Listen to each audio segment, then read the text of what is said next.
자, 지역 상황을 좀 알아보죠. 먼저 수도권입니다. 서울시가 신천지에 대한 사단법인 허가를 취소하기로 했습니다. 수도권에선 특히 해외에서 입국하는 감염 사례가 계속 늘고 있는데요. 취재 기자를 연결합니다. 이수민 기자, 먼저 서울시가 신천지 사단법인 허가를 취소하기로 했다고요? 네, 신천지가 신도 명단을 허위로 제출하는 등 방역 활동을 방해하고 또 허가 조건을 위반했다는 판단에서입니다. 박원순 서울시장은 오늘 정례 브리핑에서 민법 제38조에 따라 오늘 설립 허가를 취소한다고 밝혔습니다.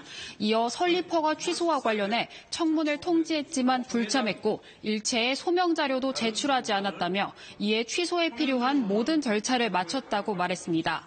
서울시는 또 신천지에 대한 행정조사 과정에서 위장 포교 활동을 하는 추수꾼의 존재를 증명하는 다수의 문서도 확보했다고 밝혔습니다. 앞서 서울시는 이달 초부터 신천지 사단법인 허가를 취소하는 절차에 들어갔는데요. 이를 위해 신천지 법인 사무소에 대한 현장 점검을 벌인 바 있습니다. 사단법인 설립 허가가 취소되면 임의단체로 변경돼 각종 세제 혜택을 받을 수 없게 됩니다. 또 기존 법인과 동일한 법인명을 쓰거나 같은 목적의 사업을 하는 것이 제한됩니다. 앞서 서울시는 코로나19 확산에 대한 책임을 물어 신천지를 상대로 2억 원대 손해배상 청구 소송을 제기했습니다.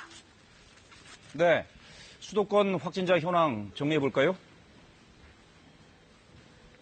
네, 중앙방역대책본부가 오늘 0시 기준으로 집계한 수도권 누적 확진자는 모두 804명입니다. 시도별로 보면 경기가 401명, 서울이 360명, 인천이 43명의 순입니다.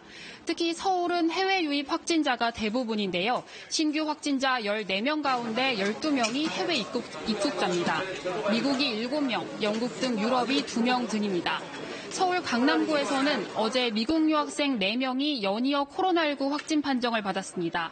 이들은 보스턴 지역의 고등학교와 대학교에 다니는 유학생들인데요. 코로나19가 확산하면서 학교가 문을 열지 않거나 기숙사가 폐쇄되면서 이달 중순쯤 입국한 것으로 파악됐습니다. 인천에서는 인천공항을 통해 입국한 미국 국적의 승무원이 양성 판정을 받았습니다. 한편 집단 감염이 발생한 경기 군포시의 효사랑 요양원에서 입소자인 95살 여성이 추가로 확진 판정을 받아 관련 확진자는 17명으로 늘었습니다. 지금까지 서울시청에서 KBS 뉴스 이수민입니다.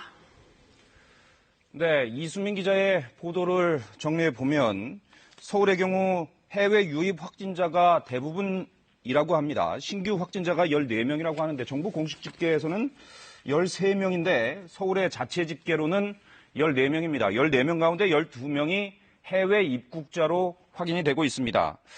이 얘기는 무슨 얘기냐면 검역 과정에서 걸러지지 않았지만 나중에 확인해 보니까 해외에서 감염된 사례였다 하는 겁니다. 그만큼 해외에서 지금 입국해서 감염돼서 입국한 사례가 굉장히 큰 비중을 차지하고 있습니다. 서울시는 또 신천지에 대해서 법인을 취소하기로 결정했다.